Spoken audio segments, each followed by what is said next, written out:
Servus, Glück auf und herzlich willkommen zu einem weiteren FC Bayern Talk. Ja, Leute, lange nichts voneinander gehört, wa? Ja, so viel gibt's im Moment auch nicht zu berichten bei unserem Verein, aber ich denke, die 3 Spieler, die wir hier gerade im Hintergrund sehen, da können wir ein bisschen was zu sagen, generell zum Thema Abwehr und Abwehrumbau, gerade so ein bisschen bei uns. Ja, aber vorab etwas in eigener Sache. Erstmal oben vielen Dank für euren Support an die Kanalmitglieder. Ja, ich bin zum Supercup-Finale auf jeden Fall in der Südkurve im Stadion. Bin im August eine Woche lang in München und ja, wenn irgendein Einheimischer noch irgendeinen Mega-Tipp hat, wo man unbedingt hin sollte, um gut zu essen oder sonst was, haut's mir gerne in die Kommentare. Ich bin eine Woche unten, ja, und wir werden es uns da gut gehen lassen und werden uns ein bisschen was angucken. War jetzt schon länger nicht mehr da, aber diesmal halt auch nicht nur so für 1 oder 2 Tage, sondern einfach mal eine Woche ein bisschen chillig in München, um München herum. Mal ein bisschen relaxen. Und dazu nehmen wir natürlich das Spiel mit. Wie weit ich da aus dem Stadion irgendwas mache oder so, weiß ich noch nicht. Auch da könnt ihr mir gerne eure Ideen in die Kommentare schreiben, wenn ihr das wollt. Dann werde ich da vielleicht ein bisschen was machen. Ich weiß es aber noch nicht genau. Gut, gehen wir rein. Also, ich denke, oder was fix ist, Hernandez ist weg. Ich kann mich noch dran erinnern, ich weiß gar nicht, 6 Wochen oder so, wo ich das Video gemacht habe, dass Hernandez verlängert, habe ich noch gesagt, das ist noch nicht fix und eigentlich mache ich das nicht. Eigentlich mache ich das nur, wenn es auch wirklich bei uns auf der Seite steht. Und wie es so ist, ja, hat er dann nicht verlängert, sondern ist jetzt gewechselt für angeblich, keine Ahnung, 45 bis 50 Millionen plus irgendwie ein paar Bonuszahlungen. Ja, wie ich es damals in dem Video gesagt habe zu Luki, vom Typ her super wichtig für uns, für den Kader. Haut sich immer rein, immer vorbildlich, abgesehen von seinen Rumgeschreie, was er am Anfang bei uns hatte.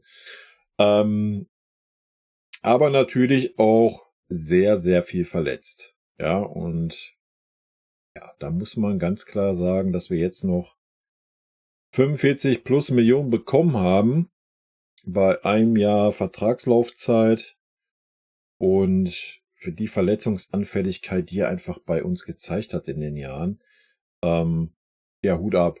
Ja, aber gut, wenn da so ein staatlicher Club kommt wie Paris, dann geht das wohl. Aber da sieht man auch so ein bisschen den Wahnsinn, der aktuell herrscht, was so der Transfermarkt anbelangt. Aber da sage ich im anderen Video zu Harry Kane dann noch ein bisschen mehr zu. Aber da sieht man ja schon, dass da 100 Millionen im Raum stehen für einen Spieler, der 30 ist und ein Jahr Vertrag hat.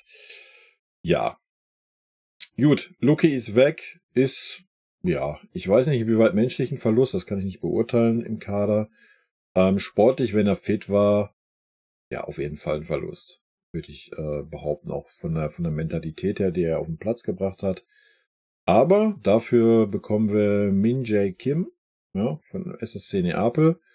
Soweit lehne ich mich jetzt aus dem Fenster, dass das safe ist, ja, alles, was ich so gelesen habe, gehört habe. Ist das Ding safe? Es geht halt aktuell nicht, dass er bei uns vorgestellt wird. Das wird noch ein bisschen dauern, bis er an das Ebene aufschlägt und dann wirklich einen Vertrag unterzeichnet und man da so die obligatorische Vorstellung macht und so weiter. Aber das Ding ist safe, da lege ich mich aus dem Fenster und das Ding ist für dasselbe Geld safe. Ja? Also das Geld, was wir für Lucas Hernandez bekommen haben, haben wir reinvestiert in Kim. Und ich denke doch, da haben wir einen guten Deal mitgemacht. Ja, beide sind vergleichbar alt. Ich glaube, Hernandez ist 27, genau, Kim ist 26. Ja, ich denke, wenn man der beste Verteidiger in der Serie A war im letzten Jahr, kann man jetzt nicht so schlecht sein, ja, auch da kommen wieder Kritiker raus, die erzählen, er hat nicht so ein gutes Aufbauspiel. Gut, das hat Hernandez jetzt auch nicht gehabt. Ja, keine Ahnung. Ich werde es da halten wie immer. Wir machen uns ein Bild davon, wenn er bei uns ist, wenn ich ein paar Spiele gesehen habe. Dann kann ich dazu was beurteilen. Ja, auch hier könnten wir wieder sagen, wir ziehen uns mal so ein Highlight-Video rein oder sowas, aber wir wissen alle, das spiegelt immer nur einen Teil wieder. Ich denke, das ist ein guter Transfer. Ja, im besten Alter, vielleicht macht er noch den nächsten Step bei uns oder noch einen Step. Aber nochmal, wenn man in der letzten Saison der beste Verteidiger in der Serie A gewählt wurde, kann man jetzt keine Nulpe sein. Ne? Das muss man ganz klar so sagen. Und ich bin gespannt, was er bei uns bringen kann, was er bringt.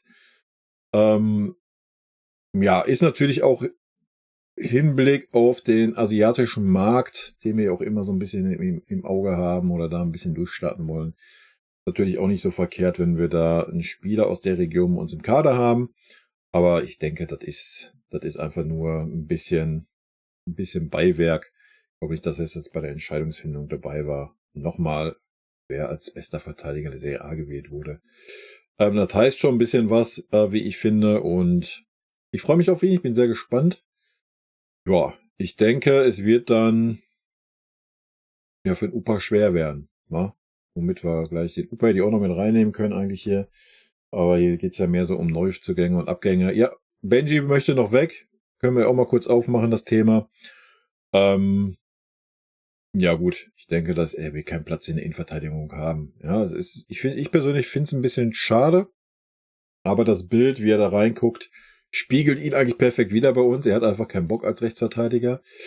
Und ja, anscheinend will Tuchel nicht mit einer Dreierkette spielen, weil ich denke, sonst hätte man Benji ohne Probleme halten können. Aber wenn man ihm klipp und klar gesagt hätte, wir spielen nächstes Jahr mit einer Dreierkette, denke ich, wäre Benji da der rechte Part gewesen. So scheint es ja, dass wir eher mit einer Viererkette spielen möchten. Sportlich gesehen, wenn Benji Bock hat, ist er auf jeden Fall ein Verlust, weil er halt im Notfall halt auch nach rechts außen gehen kann. Hat ein gutes Spielverständnis und so weiter und so fort. Da müssen wir jetzt gar nicht drauf eingehen. Ihr kennt meine Meinung. Ja, sportlich definitiv ein Verlust. Auf der einen Seite, auf der anderen Seite auch nicht, weil es bringt nichts, wenn du diesen Spieler im Kader hast, der keinen Bock hat. Ja, der keinen Bock hat, als rechter Verteidiger zu spielen, dann macht das auch keinen Sinn. Ja, das muss man einfach so sagen. Und das ist aktuell der Fall bei ihm. Und ich denke, wir werden da die 35 Millionen, die da im Raum stehen, auch noch einstreichen von irgendeinem Club. Ja, dann sieht's natürlich so aus, dass wir auf der rechten Verteidigerposition auf jeden Fall noch was tun müssen. Das tun wir ja auch. Wir sind ja da in Gesprächen mit Walker, Kyle Walker, wo dann jetzt die Gerüchteküche hochkocht, so, ja, er nutzt das nur aus, um seinen Preis hochzutreiben und so weiter und so fort. Keine Ahnung, was da dran ist. Das Pfeifen im Walde, wir werden es sehen, wenn es soweit ist. Vielleicht ist das so, vielleicht ist das nicht so. Interessant wird zu sehen sein, was mit Matsrui passieren wird, ob er bleiben wird oder nicht. So wie es ja aussieht, möchte auch er weg. Wurde ja von seinem Berater angeblich oder Beraterin angeblich aktiv bei Juventus Turin angeboten. Ja, ich denke, in der Abwehr bleibt es trotz jetzt diese Durcheinander trotzdem noch weiterhin interessant bei uns. Ja, also gerade rechte Verteidigerposition, na klar ist ja noch Stanisic dahinter, aber Stanisic ist jetzt auch nicht irgendwie Champions League Format, da müssen wir uns auch nichts vormachen. Also von daher bleibt es da spannend, wie es da weitergeht. Ich denke nicht, dass man Matsrui verkaufen wird, solange man nicht irgendwie einen Ersatz hat. Vielleicht will man ihn auch gar nicht verkaufen. Wie gesagt, sportlich, ja, wenn er die Spiele kriegt, die er dann kriegen wird, sehr wahrscheinlich, hat er mich auf jeden Fall überzeugt, ja, wo er aktiv Stammspieler war bis zu seiner Verletzung. Also da war er sportlich eine Kanone. Da gibt's gar nichts dran auszusetzen, meines Erachtens nach, in der Viererkette. Allerdings, ja, muss man mal sehen, wie Tuchel da plant. Ja. Scheint er mit dem Tuchel nicht so glücklich zu sein und ja, I don't know, dann ist das so. Wie gesagt, wir müssen diese Saison ganz knallhart sagen, jeder, der irgendwie nur die geringsten Zweifel hat, hier bei dem Verein spielen zu wollen, weg. Ohne Scheiß. Weg einfach. Tschüssi. Bam. Nächste. Ja, egal wer das ist. Da spielen Namen keine Rolle. Jeder, der da irgendwie ein bisschen Zweifel aufkommen lässt, sich nicht 110% für den Verein zu zerreißen, den musst du halt veräußern. Fertig. Ganz einfache Kiste. Ja, gut. Das wird spannend zu sehen sein, wie es da weitergeht auf der Rechtsverteidigerposition. Linksverteidigerposition haben wir Davis. Ich denke, das ist safe. Ja, auch da gibt's Gerüchte mit Real Madrid, aber nein, dann erst nächstes Jahr und bla und Sülz. Ja, ja, alles ist gut. Geschrieben und gelabert wird immer viel und auch da, wir kennen die Praxisen, um das Gehalt weiter hochzutreiben. Ja, aber ganz ehrlich, da muss Fonsi jetzt auch erstmal liefern, war. Man muss auch sagen, das war auch ziemlich durchwachsen letzte Saison, also von daher soll er sich erstmal ein bisschen stabilisieren. Des Weiteren haben wir Guerrero geholt. Ob er auf der Position angedacht ist, weiß ich nicht. Wie es in den Kommentaren stand von vielen Dortmundern, er ist jetzt nicht so die Defensivkanone. Also ähnlich wie Davies, er ist jetzt auch nicht so die Defensivkanone, abgesehen von seinem Speed. Von daher geht uns ein Hernandez da schon ab, wie ich finde. Ja, und auch da bin ich gespannt, ob da vielleicht noch unverhoffterweise vielleicht noch ein linker Verteidiger kommt und man mit Davies doch vielleicht einen weiter vorne plant. Weil Tuchel ist ja doch schon eher so der Verhaltenere, was die Außenverteidiger anbelangt. Das ist ja schon erstmal so, erstmal ist eine Viererkette da und dann geht die Attacke nach vorne. Ja, bin ich sehr gespannt. Wird interessant zu sehen sein, wie es sich da weiterentwickelt. Wie gesagt, ich gehe davon aus, dass ein Benji noch wechseln wird. Ich bin da ein bisschen zwiegespalten, wie sagte ich ja schon. Auf der einen Seite denke ich schon, wenn er Bock hat, ist er sportlich auf jeden Fall ein Verlust, hat er gezeigt. Wenn er aber keinen Bock hat, macht es halt auch keinen Sinn. Ne? Und dann sollte man das Geld mitnehmen. Ich denke jetzt mit die Lucky-Millionen haben wir super reinvestiert in Kim, dass wir uns da so frühzeitig drum gekümmert haben und das Ding unter Dach und Fach ist. Wie gesagt, für Upa wird schwer. Ich hatte erst so überlegt, ja, wenn vielleicht ein paar Pavard geblieben wäre, hätte man vielleicht auch sagen können, ja, man kann ja auch mal einen Upa einen weiter nach vorne stellen, als Sechser. Ja, weil im Sechser tun wir uns ja schwer, irgendwie was zu finden. Ich weiß nicht, wie weit so ein Kim einen Sechser spielen könnte, aber so ein Upa könnte ich mir schon vorstellen auf der Sechs. Gerade weil er halt so der extreme Spieler ist, der rausschiebt, der früh reingeht in den Zweikampf. Wäre vielleicht auch eine interessante Geschichte.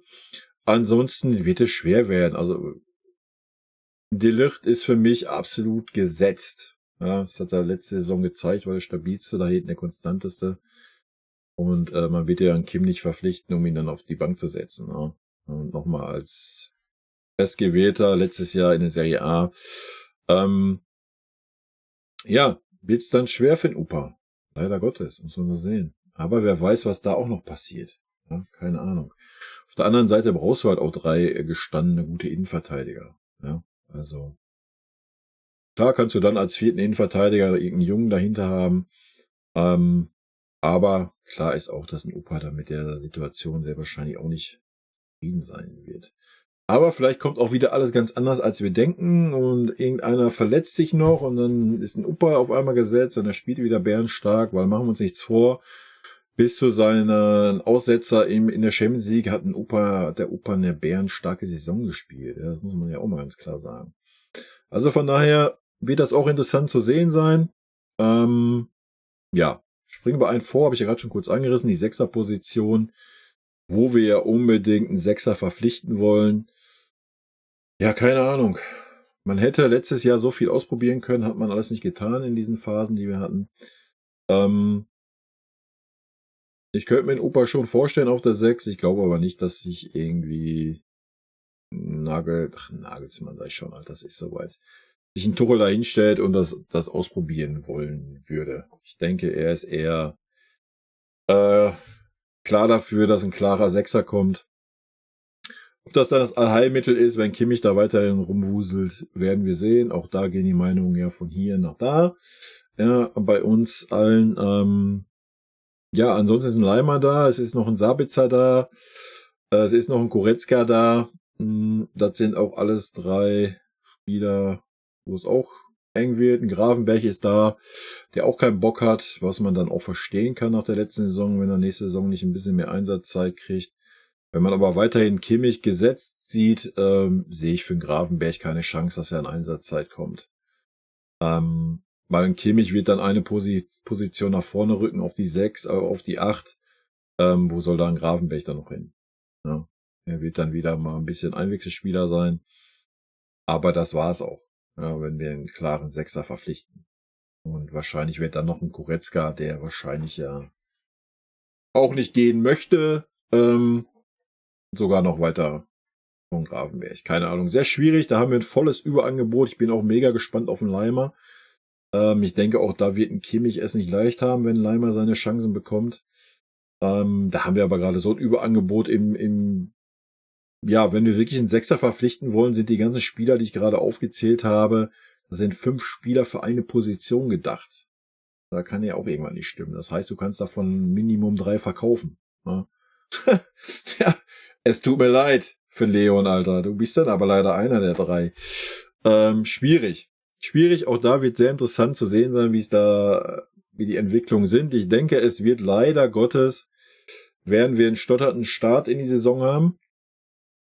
Einfach aufgrund dieser ganzen Transfers, die wir nicht jetzt bis zum Trainingsstart, der jetzt schon losgeht, werden wir das alles nicht unter Dach und Fach kriegen. Ja, das muss man ganz klar so sagen. Da wird es viele Hängepartien geben, viele vielleicht noch kurzfristig, die dann wechseln, was sehr schade ist. Aber ich denke, das wird sich alles ziehen. Es würde mich überraschen, würden wir jetzt irgendwie die nächsten 7 Tage sagen, wir haben jetzt hier noch einen Sechser, wir haben hier noch dies, wir haben den Neuner Safe. Ja, schwierig. Ansonsten gab es ja noch die tolle Diskussion Manuel Neuer kommt nicht wieder, es dauert alles länger und Sommer will weg und hier neuer Torwart und da neuer Torwart. Auch da, Alter, dann müssen wir erstmal was loswerden. Ja, es sind immer viele Diskussionen da, viele Argumente und ja, ich möchte weg. Also dann keine Angebote reinkommen, ist dasselbe wie beim Benji. Ja, dann gibt's nichts zu reden. Ne? Klar, wenn Sommer weg ist, überleg mal, wir haben aktuell 4 Torhüter. Wir haben Sommer, wir haben Ulle, wir haben den komischen Schalker, und haben den Neuer. Ja? Und wir reden jetzt noch davon, Torwart zu verpflichten. Also auch da müssen Spieler gehen. Ne? Ja, generell müssen Spieler gehen bei uns. Auch vorne müssen Spieler gehen. Ich sehe auch immer Mané, der gehen muss.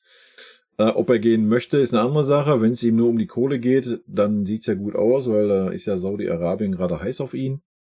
Das heißt, da steigen unsere Chancen, es geht gar nicht darum, die 30 oder 35 Millionen wieder reinzuholen, das wird sowieso nichts. Obwohl, wenn da so ein Saudi-Club kommt, wer weiß. Ja, aber die 20, 22 Millionen, die er halt einfach an Jahresgehalt einstreicht, musst du halt schon allein freikriegen, wenn du wirklich einen Harry Kane oder einen vergleichsweise einen Stürmer holen möchtest. Ja, und das musst du das Gehalt halt auch erstmal freischaufeln, da müssen wir uns ja auch nichts vormachen. Ja, und ansonsten haben wir noch unsere Knaller, die halten ja alle gerade schön die Backen, verstehe ich auch.